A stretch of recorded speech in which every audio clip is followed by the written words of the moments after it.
A heart-rending cry, a tormented spirit who mourns his tragic fate.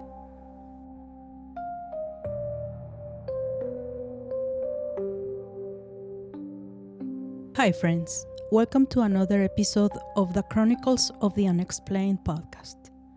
In today's episode, I'm gonna tell you a story that happened to my mom. From the title, you may be thinking, that's very boring. It's a typical story of LLorona. She heard it or she saw it and that's it. But believe me, because what happened, it wasn't just the fact of having listened to her, but in the circumstances in which the event occurred. This happened long time ago. My mom had a relationship with a good man. Currently, they are no longer together, but what happened to her is shocking.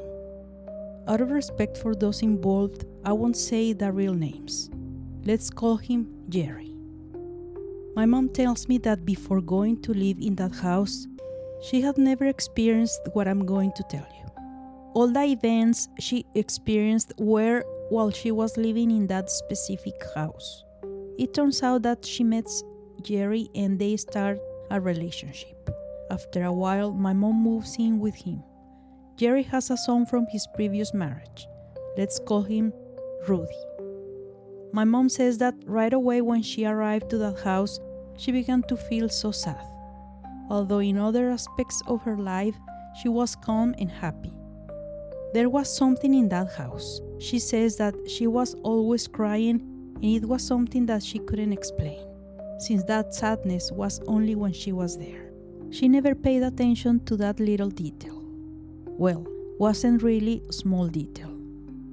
One day, like any other day, at night, they were about to fall asleep. They had just gone to bed, and she says that everything was calm in the neighborhood, and she couldn't hear any noise. She says that suddenly, she heard right next to her bed in the window of her bedroom a very heartbreaking lament of suffering from a woman. My mom describes it as the well-known cry of LLorona. Ah! When she hears this, she feels a chill run down her spine, and she knew that lament wasn't of this world. And not only did she hear it, but so did Jerry, as they both turned to look at each other, paralyzed by fear. And he said to her, "Did you hear that?" And my mom answered, "Yes, I heard it." Right after this, the light goes out all over the neighborhood. They go out to the porch, trying to figure out where what they had heard came from. Then on the porch was Jerry's son, Rudy, and they asked him, "What was that?" And he answered, "The power went out." And they told him, "No, we don't mean that. We mean that scream that was heard." And Rudy said, "What are you talking about?" And they tell him that they had heard a scream from a woman. "Didn't you hear it? It came from here. We heard it through the window." And Rudy answered, "I didn't hear anything." The fact of having heard what she believes was LLorona is not the scary thing, because in detail I will tell you where my mom got her theory, since there was a reason. I remember when she told me about it at that time, and to me was unbelievable. Not that I didn't believe her, but I had always heard that it was a legend. I think that most of you have heard of LLorona. The translation would be the crying woman. Apparently, this legend dates from the viceregal period, although there are sources that say that it is much older, around the 1300s.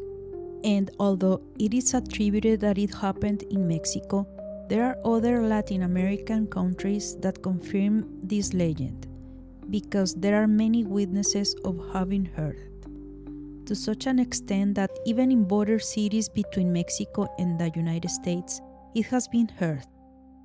Some version says that Malinali, better known as La Malinche, she drowned her son in a lake named Texcoco in Mexico City. Although legend says that there were two, and then she committed suicide when she found out that Cortés was going to leave her. but there are more than a dozen versions. The most common is that a woman in a fit of anger for having felt cheated on by her husband kills her children and then commits suicide. And from there, her specter arises, wandering around, lamenting for her children. Something important to mention here is that Jerry had lost his wife many years ago. She dies in a very tragic way in an accident on the road. And not only the way she dies, but the fact that she left her son while still a child. One day, my mom talking with her sister-in-law, the sadness she felt in that house came up. Her sister-in-law told her that she had an acquaintance who practices rituals and cowrie shell divination. This is used in Santeria, a practice rooted in the Yoruba religion of West Africa. My mom doesn't believe many of those practices, but she agreed. She would lose nothing. When my mom goes with this person, she, without knowing any detail about my mom, told her that in that house where she lived, she could see that there was an atmosphere of absolute sadness. How was she going to know that? Her sister-in-law never told her anything about it. She also told her she felt that there was something, some kind of energy, spirit, or whatever you want to call it, that was there in that house, and she could feel that somehow that was dragging some sadness from the past. My mom, when she comes to live there, says that she notices that the things that had belonged to Rudy's mom had never moved. All her belongings had been left there for years, as if she still lived there, and she probably hadn't left the place either.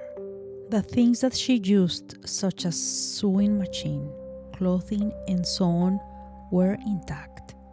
In fact, there were even some things that she was doing to Rudy when he was little, and since she died unexpectedly, they were left unfinished.